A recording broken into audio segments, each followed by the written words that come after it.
నినాదం ఉంటే ఆ నినాదం, కొన్ని రోజులు బతుకమ్మ నినాదం, కొన్ని రోజులు ఢిల్లీ లిక్కర్ నినాదం, కొన్ని రోజులు మళ్ళీ ఇప్పుడు బీసీ నినాదం, మొన్న గతంలో కొద్ది రోజులు ఇంకో నినాదం. దయచేసి ఇటువంటి వద్దు. జాగృతి అప్పుడప్పుడు యాదికి వచ్చినప్పుడు జాగృతి ఇవన్నీ వద్దు. నిజంగా చిత్తశుద్ధి ఉంటే ఫస్ట్ మీ బ్రదర్కు, మీ బావగారికి, మీ తండ్రి గారికి ఈ సమాచారాన్ని నింపు పంపమని చెప్పండి. మీరు కూడా ఏదైనా లిఖితపూర్వకంగా ఏదైనా సలహా సూచనలు చెప్తే తీసుకుంటాం. ఉద్యమించే కంటే ముందు మనం గతం నుంచి కూడా ఒక నానుడి ఉంది, సామదాన భేద దండ. నువ్వు ఒకటే దాన్ని దండ కాడిపోతావు, ముందు సామరస్యంగా మాకు చెప్పండి. చేయనప్పుడు జరుగుతుంది అనేటువంటి తేడా వివరించే ప్రశ్న చేయండి. అవన్నీ ఏం లేకుండా వాటికైనా పొలిటికల్ పార్టీకి సంబంధించి ఏదో ఐడెంటిఫికేషన్ చేసుకోవాలని బీసీలలో ఏదో బాగా ప్రేమ వరపరుస్తున్నట్టు చెప్తే తప్పవుతుంది. కాబట్టి దయచేసి అటువంటి మళ్ళీ మిమ్మల్ని ఒక ఆడపడుచుగా, ఆడబిడ్డగా మాతోటి మాట అనిపించుకునేటువంటి ప్రయత్నం వద్దు. మీ చిత్తశుద్ధిని మీకు తప్పకుండా మీరు at least we are very soft run because you participated in survey. ఆ ఎస్సీ సబ్ కేటగరైజేషన్ కమిటీ సభ్యుని ఇది సుప్రీంకోర్టు తీర్పు వచ్చిన తర్వాత సుప్రీంకోర్టు తీర్పును చదివి వాళ్ళు అడిగిన దాని ప్రకారంగా నిర్ణయం జరగాలి, సమాచారం సేకరించాలంటే ఆ సమాచారానికి సంబంధించి మనం నిర్ణయం చేయలేము.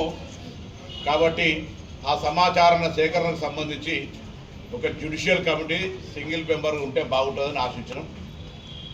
షమీమ్ అఖ్తర్ రిటైర్డ్ జడ్జి, ఒక శాంటిటీ ఉన్నటువంటి వ్యక్తి కాబట్టి ప్రభుత్వం వారి అంగీకారంతో వారు నియమించింది. వారు 199 పేజీల నివేదిక ఇచ్చినారు. 199 పేజీల నివేదికను యథాతంగా అమలు చేసి సబ్ కమిటీగా క్యాబినెట్ ముందు ఉంచడం. అందులో 59 కులాలకు సంబంధించిన జస్టిఫికేషన్ రాసిండు పేరా వైజ్గా. దాని ప్రకారంగా మేము ఏకసభ్య కమిషన్ ఏ జడ్జి రిటైర్డ్ జడ్జి ఇచ్చిండో దాని లోపల ప్రభుత్వంగా మేము ఎక్కడ జోక్యం చేసుకోవాలి, ఎవరికి అన్యాయంగా కానీ ఎవరికి వ్యతిరేకంగా కానీ మార్పులు చేర్పులు మేము పార్టిసిపేట్ చేయాలి. 56% చేయలేదు. దాని కొంత అందుకే చట్టపరమైనటువంటి క్యాప్ ఉంది. ఆ క్యాప్ను ఓవర్కమ్ చేయడానికి రాజకీయ పార్టీలు అందరూ ముందుకు రావాల్సిన అవసరం ఉంది.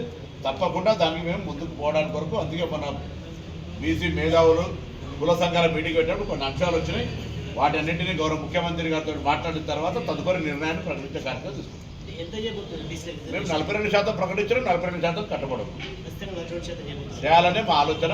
దానికి సంబంధించిన అవరోధాలు వస్తే అధిగమించడానికి అందరూ సహకారం అడుగుతాం. రిప్రజెంటేషన్, డిస్కషన్ అనేటువంటిది ఒక ఫోరం. వెల్కమ్.